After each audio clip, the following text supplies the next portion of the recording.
Hello everyone. My name is Kapil Gupta. Actually आज चलिए देखते हैं कि फाइनेंशियल रिपोर्टिंग पेपर का सजेस्ट।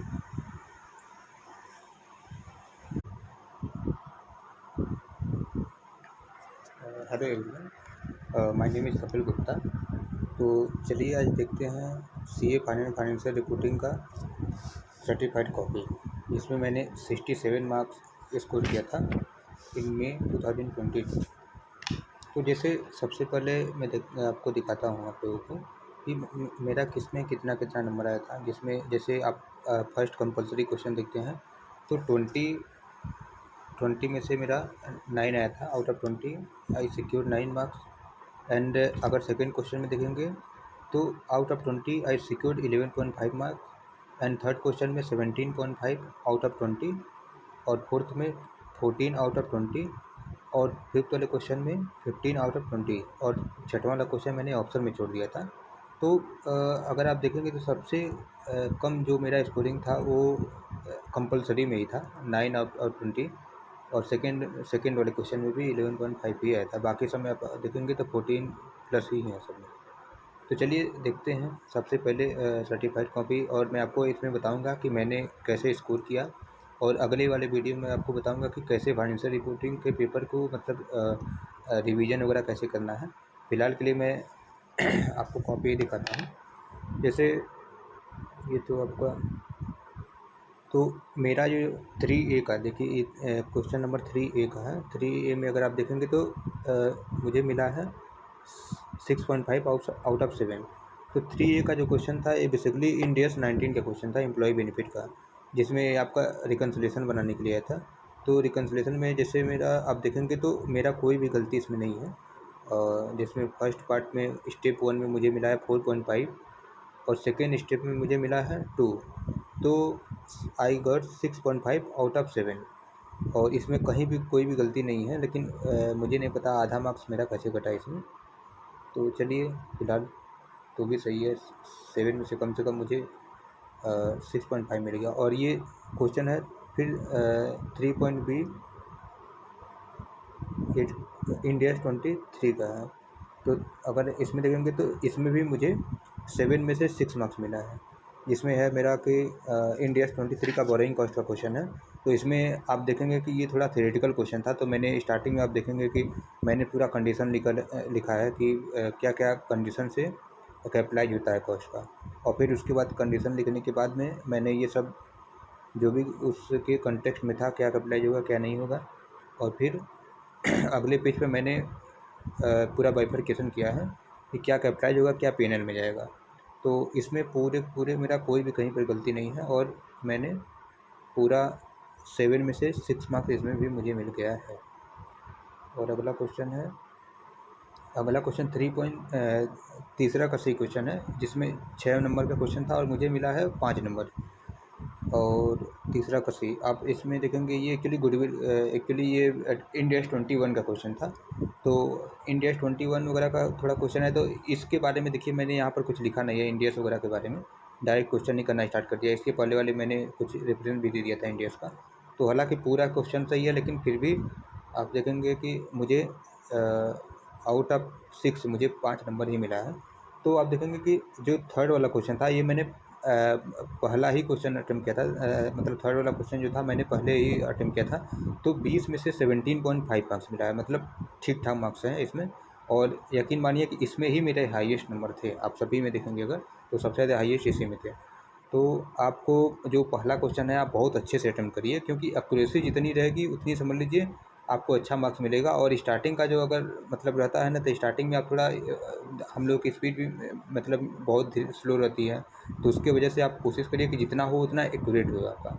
चलिए इसके बाद में नेक्स्ट मैंने जो अटेम्प्ट किया था ये 5वां का एक क्वेश्चन, 5वां का ये आप देखे हुए तो 8 आउट ऑफ 8 आई गॉट 5.5।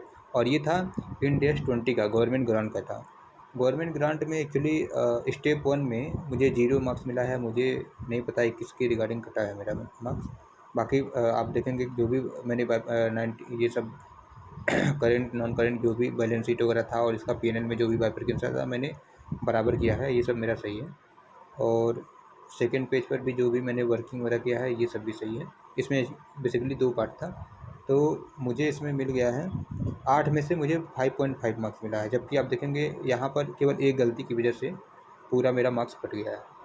और फिर उसके बाद ये तो हो गया पाँचवा। फिर पाँचवा कस्सी अगर मैं देखता हूँ तो जैसे हाँ, यहाँ पर ये था ईपीएस का क्वेश्चन था। ये एक्चुअली ईपीएस का 4 नंबर का क्वेश्चन था। आप देखेंगे 4 में से मुझे 4 मार्क्स मिला है। तो इसमें ज़्यादा कुछ था नहीं, 4 नंबर का क्वेश्चन था छोटा सा, तो इसमें कोई गलती भी नहीं है। और जो भी मैंने किया था उसमें 4 में पूरे 4 मार्क्स मिल गया है। आप एक चीज़ मैं और बोलना चाहता हूँ कि आप लोग जो भी लिखिए मतलब पूरा खुला लिखिए। आप देखिए मैंने मतलब 2 पेज में 4 नंबर का क्वेश्चन था और 2 पेज में पूरा खुला लिखा हूँ। भले ही कोई गलती हो जाए, देखिए जैसे मैंने इधर ये सब गलती कर दिया है तो वो आप कट करके फिर नेक्स्ट मतलब 2-3 लाइन छोड़ करके चालू करिए, कोई प्रॉब्लम नहीं है। इससे गलती वगैरह से कुछ ज़्यादा कुछ प्रॉब्लम नहीं है। बस ये है कि चीज़ें आप फिगर वगैरह सब कुछ अच्छे से समझ में आ जाए। देखिए मेरा पूरा खुला है, उसमें 4 में से 4 मार्क्स पूरा अलॉट कर दिया है। अभी नेक्स्ट क्वेश्चन कौन सा है? अब 5वां का भी है। 5वां का भी इसमें भी मुझे 8 में से 5.5 नंबर मिला है। इसमें ये था इंड AS 105 का। हालाँकि अगर आप ये वाला क्वेश्चन देखोगे तो मैंने लगभग 3 से 4 पेज में किया है और मुझे बहुत कॉन्फिडेंट था कि मैं इसमें आई थिंक 8 में से 8 पा जाऊँगा। बट एक गलती की वजह से आप देखेंगे यहाँ से मैंने स्टार्ट किया है यहाँ पर मैंने इंड AS वगैरह का रेफरेंस दिया है और फिर उसके बाद मैंने बताया है कि जो भी उसमें कैरिंग अमाउंट इम्पेयरमेंट वगैरह क्या होगा उसके लिए मैंने बताया है। और फिर उसके बाद सेकंड पेज पर ये एक्चुअली इम्पेयरमेंट वगैरह करने के बाद क्या बैलेंस आया है ये सब है। इसका एक्चुअली 2 पार्ट था।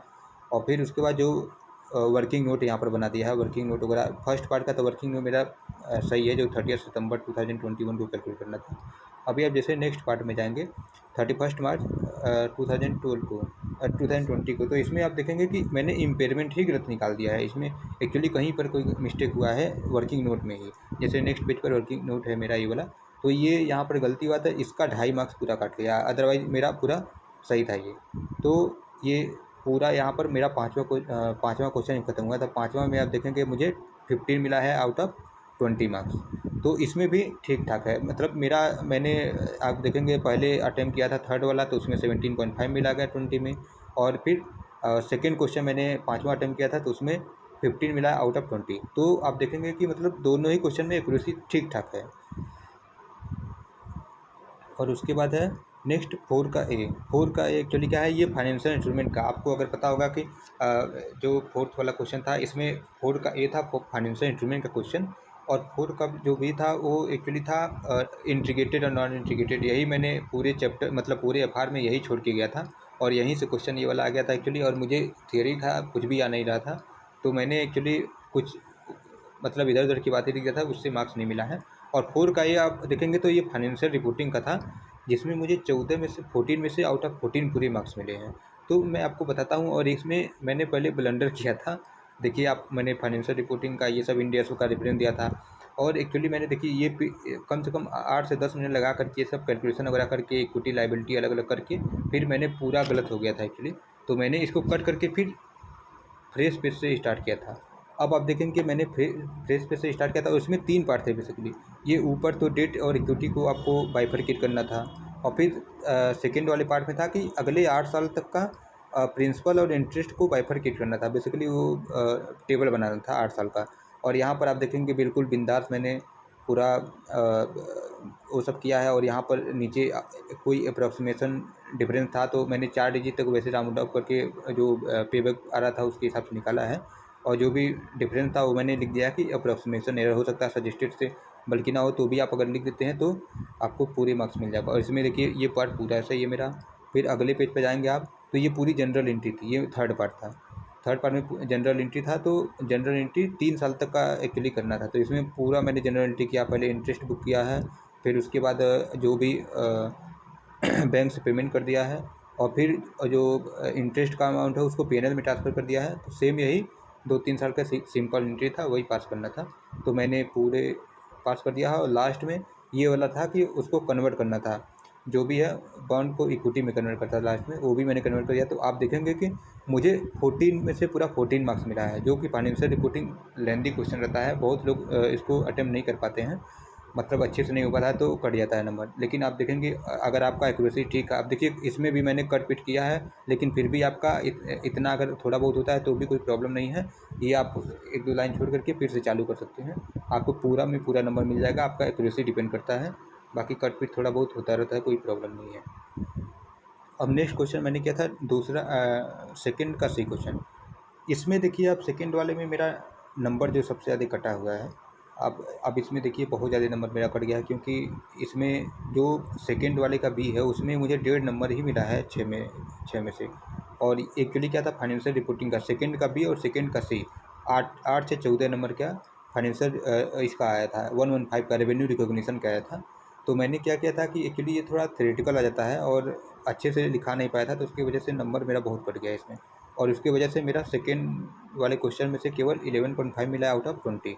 तो आइए बताता हूँ आपको क्या क्या मिस्टेक किया था। फर्स्ट वाले में आप देखेंगे तो दूसरे का सी है, मैंने सी किया था 8 नंबर का ये था। तो मैंने यहाँ पर कुछ गलती कर दिया, आई थिंक दूसरे किसी स्टेप 1 में इन्होंने कुछ भी नहीं दिया है और स्टेप 2 में 3 मार्क्स दिया है। और एक्चुअली क्या था, इसमें रेवेन्यू रिकॉग्निशन का कभी भी जब क्वेश्चन आता है तो आप 2-3 लाइन लिखा करिए। एक्चुअली मैंने ये स्पेस छोड़ा था लिखने के लिए, तो आप देखेंगे ये सब स्पेस है, बट मुझे एक्चुअली टाइम नहीं मिल पाया। फाइनेंशियल रिपोर्टिंग का पेपर लेंदी रहता है, तो मैंने सोचा कि प्रैक्टिकल कंप्लीट कर लेते हैं और जब मेरा पेपर थोड़ा कंप्लीट हो जाएगा और तो उसके बाद से फिर वापस मैं आके लिखूँगा। बट एक्चुअली क्या है कि पेपर इतना लेंदी रहता है कि आपके पास टाइम नहीं मिल पाता कि वापस से आप कर पाएँ। और फिर उसके बाद ये भी उसी का सेकंड पार्ट है, तो उसमें सेकंड स्टेप में मुझे 1 मार्क्स से ही मिला है। तो यानी I got 4 marks out of 8 marks, ये हो गया। फिर उसके बाद आगे का अब सेकंड वाले का बी पार्ट है। एक्चुअली बिल एंड होल्ड का क्वेश्चन था। तो बिल एंड होल्ड के क्वेश्चन में जैसे आप देखेंगे कि इसमें मुझे एक्चुअली ये वाला क्वेश्चन ढंग से नहीं आता था, तो मैंने वैसे ही लिख दिया, थोड़ा अपने कॉमन सेंस से ही थोड़ा बहुत एक ही पेज में लिख दिया था। अब 6 नंबर का क्वेश्चन है, एक ही पेज में ही मैंने लिख दिया, तो उसकी वजह से मेरा 1.5 नंबर ही इसमें मिला है। और फिर आप देखेंगे 1.5 नंबर ही इसमें दिया है, बाकी इधर कट भी कर दिया है। स्टेप 1 और स्टेप 4 में कुछ भी नहीं मिला है सेकेंड स्टेप में। और फिर उसके बाद ये मेरा ए कॉपी हो गया, फिर मैंने बी कॉपी लिया था। अब बी कॉपी में मैंने दूसरे का ए किया। दूसरे के ए एक्चुअली क्या था, देखिए इसमें भी मुझे 6 में से पूरा 6 नंबर मिला है। तो ये एक्चुअली था इसका आपका सेक्शन 135 का है, जो CSR का होता है, कॉर्पोरेट सोशल रिस्पॉन्सिबिलिटी का। ये बिल्कुल सिंपल क्वेश्चन था 6 नंबर का, और मुझे 6 में से 6 नंबर मिला है। जिसमें देखिए आपका CSR का क्वेश्चन आता है, तो इसमें आप अच्छे से कर लीजिए, जो इंस्टीट्यूट के मॉड्यूल वगैरह में क्वेश्चन है वहीं से डायरेक्ट कॉपी पेस्ट आ जाता है। तो आप देखिए वही आ गया था, और मैंने 3 कंडीशन वही लिख दिया है कि ये एक्चुअली था कि मतलब कंपनी के लिए CSR एप्लीकेबल रहेगा कि नहीं है, तो मैंने 3 कंडीशन लिख दिया जो CSR के लिए रहता है। और फिर इसका फर्स्ट पार्ट में मैंने अपना कंडीशन लिखने के बाद में फिर कंक्लूजन दे दिया। ये फर्स्ट पार्ट हो गया, जिसमें पूरे 4 नंबर मिला है। और सेकंड पार्ट में मुझे मिल गया है 2 नंबर, ये भी सेकंड पार्ट में भी मेरा पूरा सही है, तो मुझे 6 आउट ऑफ 6 मिल गया है। ये दूसरे का क्वेश्चन भी खत्म हो गया। अभी आते हैं फर्स्ट वाले का बी पार्ट। ये एक्चुअली फर्स्ट बी पार्ट था, ये चैप्टर नंबर 1 से इंडियस आई थिंक 1 से था, ये वाला इंडियस 1 से था। और ये भी थियोरेटिकल क्वेश्चन ही था, 5 नंबर का क्वेश्चन था, जिसमें मुझे 2 नंबर मिला है। तो आप इसमें देखेंगे मैंने एक पेज में ही सारा कर दिया था, सेकंड पेज आई थिंक नहीं है, फिर भी एक पेज में ही मैंने कर दिया था ये फर्स्ट का ये। तो मैंने एक पेज में कर दिया था, और सारा कुछ सही होने के बावजूद भी मुझे 2 नंबर इसमें मिला है। आई थिंक इसमें 3 to 4 मार्क्स मुझे मिलना चाहिए था, बिकॉज सही है सब कुछ। और चलिए फिलहाल, और फिर उसके बाद फर्स्ट का ए पार्ट देखेंगे जैसे आप, और फर्स्ट का ए पार्ट ये लास्ट में मैंने किया है। फर्स्ट का ए पार्ट अब अगर आप देखेंगे तो इसमें क्या है कि बैलेंस शीट बराबर है, मेरा बैलेंस शीट पूरा मैच कर दिया है। ये था एक्चुअली BC का क्वेश्चन, बिजनेस कॉम्बिनेशन का, जो आपका पहला ही क्वेश्चन कंपलसरी होता है, 15 नंबर का क्वेश्चन आया था। तो मैंने सबसे लास्ट में किया था, और आप लोगों से मैं ये बोलूँगा कि सबसे लास्ट में बिजनेस कॉम्बिनेशन का पेपर करिए। क्योंकि एक्चुअली क्या होता है, क्या कि जो लोग बिजनेस कॉम्बिनेशन मतलब कितना बार भी किया हुआ क्वेश्चन है, वो प्रैक्टिस कितना अच्छा खासा भी बहुत टाइम लग जाता है। और आप जनरली 14 से 15 नंबर का क्वेश्चन आता है, कंपलसरी में ही आता है जनरली करके। तो आप इस पर ज़्यादा टाइम मत दें, पहले सारे क्वेश्चन कंप्लीट करके फिर इस पर आएँ, क्योंकि ये 15 नंबर के क्वेश्चन में जनरली ऐसा होता है कि 40 से 50 मिनट कई बार लग जाते हैं, लेकिन क्वेश्चन मतलब बैलेंस शीट वगैरह मैच नहीं कर पाता है। तो इसकी वजह से पूरा पेपर हम लोग का बेकार चला जाता है। तो आप देखेंगे कि मैंने भी सबसे लास्ट में अटेम्प्ट किया था, सब कुछ करने के बाद में सबसे लास्ट में यही वाला मेरा क्वेश्चन था। और ये वाला मैंने अटेम्प्ट किया था, तो जिसमें बैलेंस शीट तो मेरा मैच कर गया, और बैलेंस शीट में मैच करने की वजह से मुझे पूरे 4 नंबर इसमें मिला है। और बाकी वर्किंग नोट में इधर देखेंगे आप, तो मैंने पीसी निकाला था, पीसी में मैंने एक गलती भी कर दिया यहाँ पर आकर के, कुछ शेयर्स वगैरह का कुछ निकालने में गलती होगा, तो जिसमें 1 नंबर सेकेंड स्टेप में मिला है, 1 1। फिर उसके बाद पीसी के बाद यहाँ पर गुडविल वगैरह निकाला है, तो 2 नंबर इसमें भी दे दिया है, तो ये हो गया 4 3 7 नंबर। और यहाँ पर ये मेरा अदर इक्विटी का पूरा, मतलब अब मेरे पास टाइम ही नहीं बचा था, मैं जैसे जैसे कुछ भी नहीं समझ में आ रहा था क्या लिख रहा था, मैं फटाफट अदर इक्विटी का वैसे बना करके और इसमें पूरा 0 नंबर दिया है। तो और आप देखेंगे इसमें भी मुझे अब 4 का ए मैंने किया था एक्चुअली, जो आपको मैं दिखाया ना यहाँ पर, 4 का बी पार्ट है एक्चुअली। 4 का बी पार्ट में मुझे जो इंट्रीगेटेड नॉन इंट्रीगेटेड का, तो मैंने देखिए कुछ 2 पार्ट वैसे लिखा हूँ, कुछ भी उसमें कुछ भी नंबर नहीं दिया है, क्योंकि अच्छे से लिखा नहीं पाया है, बस बाकी यही लास्ट पेज था। तो फाइनेंशियल रिपोर्टिंग के पेपर का सजेस्टेड आप वीडियो के कमेंट करिएगा, मतलब आपको कैसे लगा ये वीडियो, और फिर आगे मैं लॉ वगैरह का भी करूँगा, और आपको बताऊँगा कि फाइनेंशियल रिपोर्टिंग का मतलब प्रिपरेशन कैसे करनी है। और ये जो मैंने किया था, ये एक्चुअली सेल्फ स्टडी करके मैंने 67 मार्क्स अचीव किया था। तो आप लोगों को मैं बताऊँगा आपको कैसे करना है, प्रिपरेशन आपको कैसे करनी है, और कितने टाइम रिवीजन वगैरह करना है। तो इसके लिए आप मेरे चैनल को सब्सक्राइब करिए। Thank you so much.